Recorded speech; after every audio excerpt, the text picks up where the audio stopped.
Bonjour à tous, aujourd'hui on se retrouve avec Timothée, en ce moment on parle eschatologie, bonjour. Bonjour. Alors Timothée, du coup c'est notre 4e épisode, eschatologie ça veut dire la fin des temps, tous les textes bibliques qui traitent de la question de la fin des temps. N'hésitez pas à les podcaster les précédentes émissions, on a déjà dit beaucoup de choses, on parle de quoi aujourd'hui? Alors aujourd'hui, on parle d'enlèvement. Enlèvement. Ouh là là, c'est-à-dire Eh bien, en fait, on voit dans la Bible que Jésus, il a prévu de revenir prendre les chrétiens, son Église, avec E majuscule, tous les chrétiens, avec lui. On voit ça dans Jean chapitre 14, lorsqu'il dit « Il y a plusieurs demeures dans la maison de mon Père. Si ce n'est pas le cas, je vous l'aurais dit. Il y a de la place, vous en faites pas.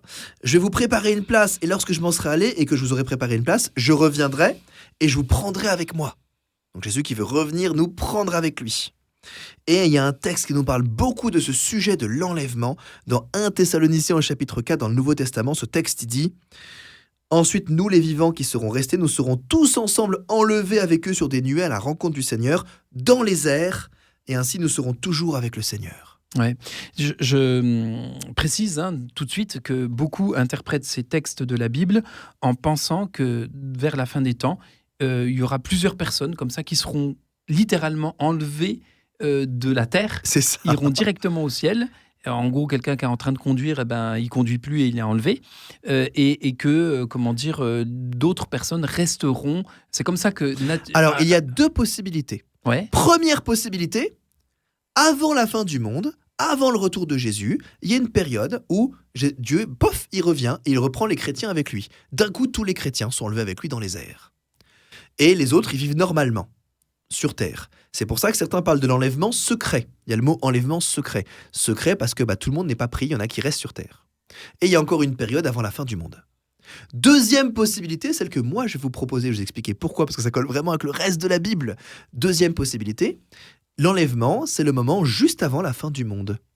Donc on a eu ce qu'on a appelé la semaine dernière la grande tribulation, les difficultés, les choses compliquées. Il y a eu des difficultés, d'accord. Jésus revient, il prend avec lui les chrétiens, ceux qui sont à lui, ses enfants, ses disciples, ceux qui sont sauvés, qui ont accepté son sacrifice à la croix, qui ont compris ce message de l'évangile.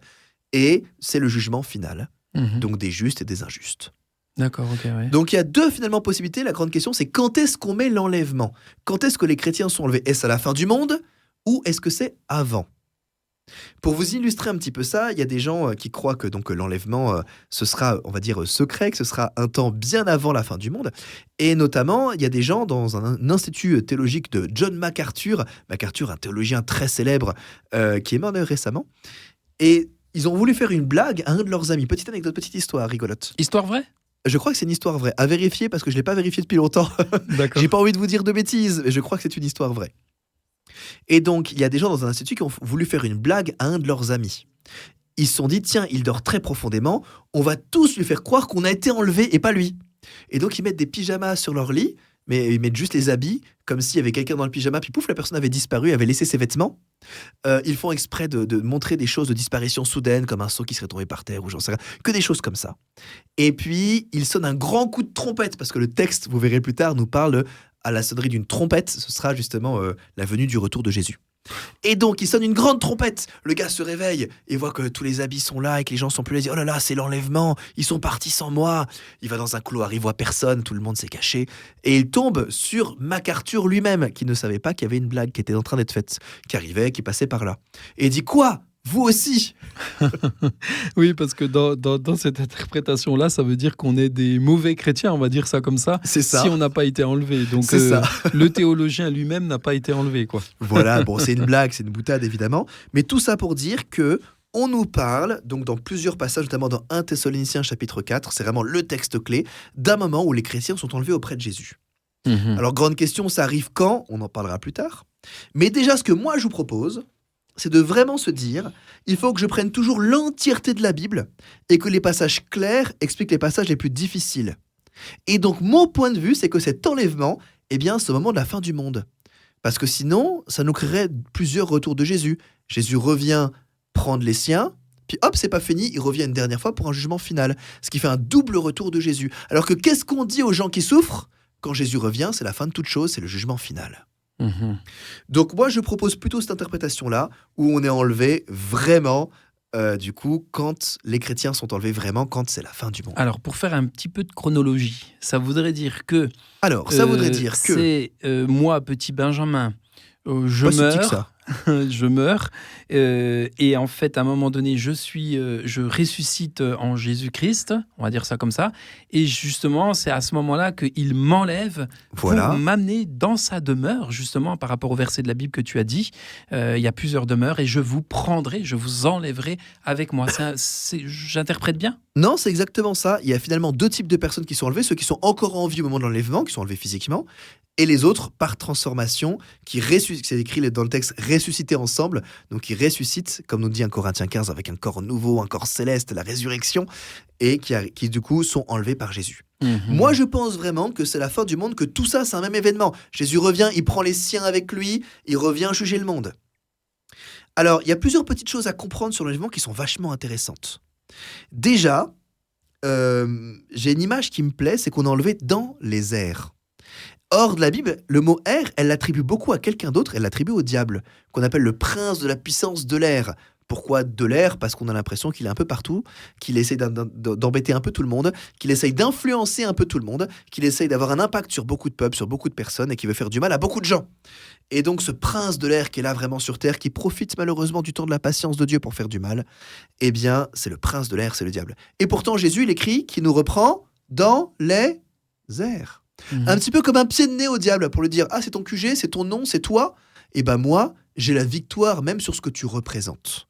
Tu représentes la puissance de l'air, moi j'ai la victoire là-dessus. Moi, je viens reprendre les miens là où c'est censé être ton QG. Moi, j'ai la victoire sur toi, le diable, je te domine. Ouais, intéressant, ouais. Intéressante cette image, hein. Ouais, en tout C'est cas, un rappel de la victoire. On comprend mieux dans les airs, quoi, en fait, hein, ce que ça veut dire. Ouais.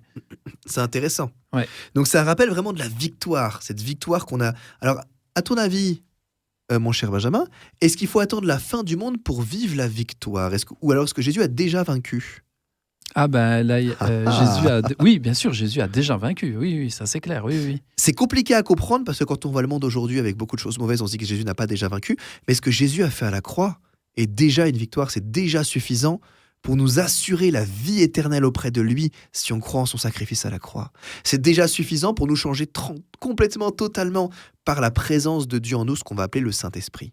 Mais alors, ce qui est super intéressant dans ce que tu dis là, c'est que déjà, c'est beaucoup plus simple à comprendre. Oui. Et c'est pour ça que je dis, ce que j'aime bien dans ces émissions, c'est qu'on simplifie certaines choses que je crois que nous avons trop complexifiées. Et là, ça, c'est la première remarque. C'est plus simple à comprendre. Ok, il m'enlève pour me ramener dans ma demeure. Et puis en plus, ça a une cohérence avec tous les autres versets de la Bible. Tout devient beaucoup plus clair, je trouve. Et puis troisièmement, ça a du sens par rapport à l'époque où beaucoup de personnes ne croyaient pas à la résurrection.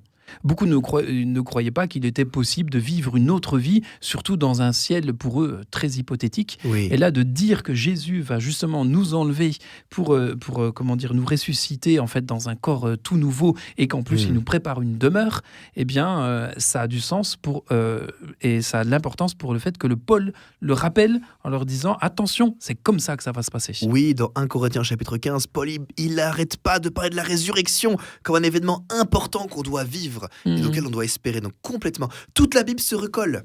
Alors certains vont dire, oui, mais dans Apocalypse chapitre 20, on nous parle d'une période de 1000 ans. Ils veulent absolument mettre ces périodes de 1000 ans entre l'enlèvement et la fin du monde.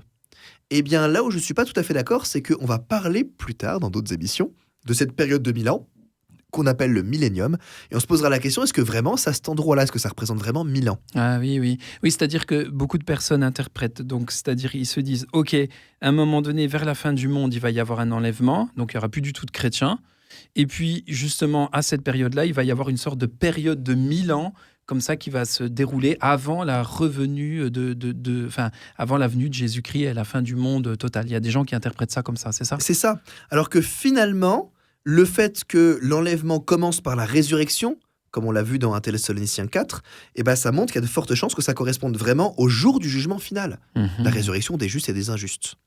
Alors plein de petites choses aussi là-dessus, on nous dit qu'on sera enlevé de notre corps mortel, 2 Corinthiens chapitre 5, des douleurs, des difficultés, 2 Thessaloniciens 1, désolé si je cite beaucoup de versets, j'essaye de justifier un peu ce que je dis.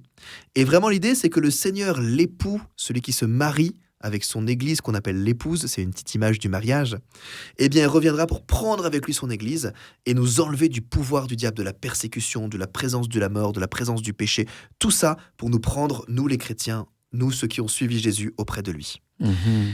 Alors, beau, du hein, coup, il y a c'est 3 beau. positions théologiques sur le sujet, mais je vois que l'heure tourne. Est-ce que j'en parle pas la semaine prochaine? Oui, on va en parler On en un parle peu la semaine prochaine. On a déjà beaucoup dit de choses sur l'enlèvement et puis je crois que peu de personnes ont entendu cette interprétation qui est vraiment très très cohérente et rejoint par beaucoup de théologiens en plus. Merci beaucoup Timothée. Merci beaucoup, Benjamin. Je conclurai juste en disant cette chose. Il n'y a pas que mon point de vue, mais j'essaie de présenter un point de vue cohérent avec toute la Bible, qui paraît simple et qui correspond à ce que vivaient les premiers chrétiens.